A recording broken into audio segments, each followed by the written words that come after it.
Nous vous parlions hier de la crise financière que connaît la Grèce. Aujourd'hui, prenons la direction de l'Islande qui vit aussi une période très difficile économiquement. Et aujourd'hui était un jour particulier pour la population.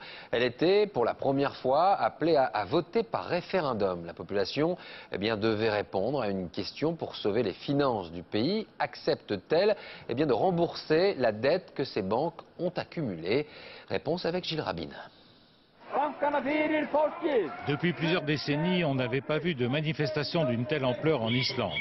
Mais le sentiment d'injustice est si fort que les Islandais sont sortis de leur légendaire réserve pour dire non.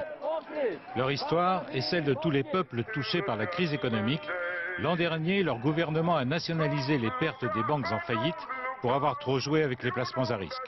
L'ardoise, près de 4 milliards d'euros, est monstrueuse pour ce petit peuple de 320 000 habitants, 42 000 euros par ménage.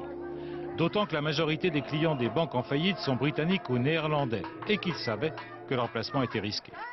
Les Islandais, déjà écrasés de dettes et touchés de plein fouet par un chômage massif, ne comprennent pas pourquoi ils devraient payer pour eux. Pendant des semaines, tous les jours, ils ont organisé une retraite au flambeau devant la présidence pour obtenir de voter sur la question. Ils ont tenu gain de cause et l'issue du premier référendum jamais organisé en Islande ne laisse aucun doute. On ne peut pas laisser passer ça. Aucun doute là-dessus, c'est non. Je vais voter non.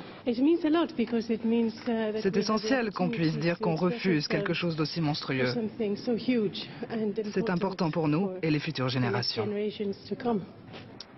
Pour la première fois dans un petit morceau d'Europe perdu dans l'Atlantique Nord, un peuple refuse de payer la note du sauvetage des banques qui n'ont rien fait ou pas grand-chose pour sauver les entreprises et les emplois.